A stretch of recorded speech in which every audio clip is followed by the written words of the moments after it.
Good afternoon po everybody. Welcome back po sa channel natin. Once again po ay itutuloy po natin yung tutorial natin regarding po dun sa pagtetest po ng gold. Ngayon naman po ang topic natin ay kung paano po natin malalaman kung ano po yung carats ng jewelry na inuuri po natin. First of all, dapat po kompleto po tayo ng mga specimen, no? Dapat po ay meron tayong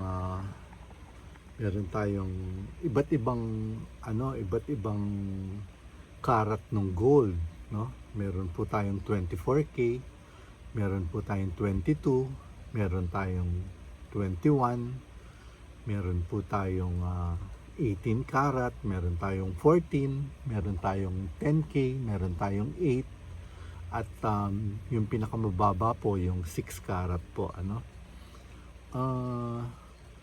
Bali kailangan din po natin itong jeweler's loop na tinatawag. Ano po to, kung wala pa kayo nito, pwede naman po yung ordinaryong magnifying glass po, yung nabibili po sa mga national bookstore, o kaya yung gamit po ng mga anak natin pagka pumapasok sila sa school, yung ginagamit po nila sa mga experiment. Pero pagka yung ito po ang maganda, pang silip po talaga to ng mga jewelry.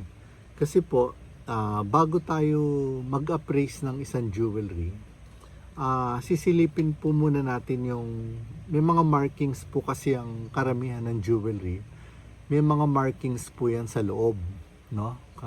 Kunwari po ito, itong 24 karat, may nakasulat po yan na 999.9, no? Ang 22 karat naman po, may nakasulat po yan na 916. Ang ibig sabihin po niyan ay 91.6 po ang gold nun, no? Ang ano naman po, ang 21K ay may nakasulat, may markings po yan na 875, meaning 87.5% po ang gold, ang finest po ng gold niya.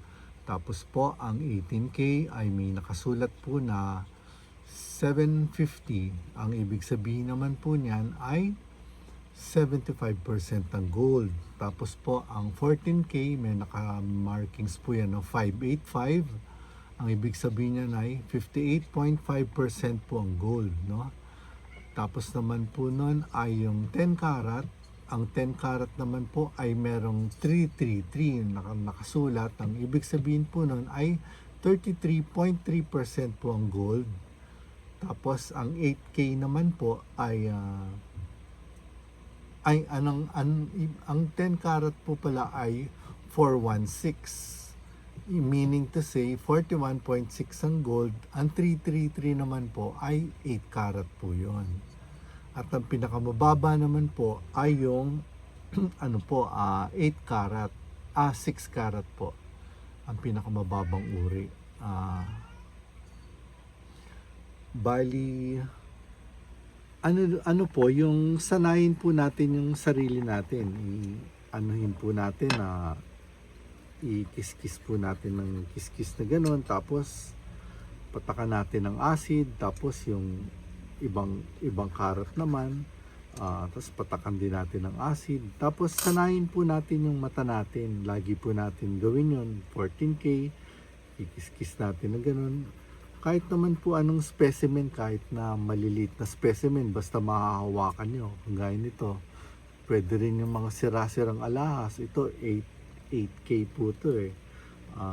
Kikis-kis nyo lang na ganon. Yan. Kis-kis nyo lang ng ikis-kis, patakan nyo ng patakan, tapos pupunasyon nyo ng tissue. Pagka marumi na tong bato nyo, ay yung sandpaper, linisin nyo lang na ganon para mawala yung mawala po yung mga guhit-guhit yan.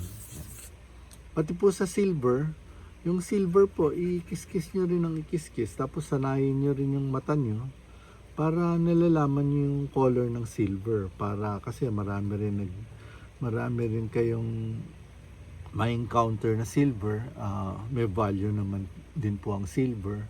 Kasi po ngayon po is 135 per gram po ang silver eh. Yan. Bali, sasanayin nyo lang po ng sasanayin yung mata nyo. Tsaka, wag po kayong magre-rely dun sa mga markings nung minsan po kasi may nakasulat na 750 pero pagka inuri nyo, hindi naman siya 18 karat talaga, kundi 14 karat lang. Kasi meron din po mga gumagawa na nanloloko lang po, nandadaya po sila para, kasi po mas mataas ang karat, mas mahal po yung per gram po nun. Ganun. Kaya mga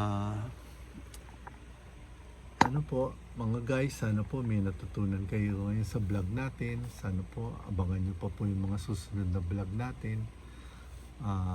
Promise ko po, kada nood nyo po, meron po kayong matututunan sa akin. Ako nga pala po si Kuya Andy Silva. Thank you so much po. Bye-bye po.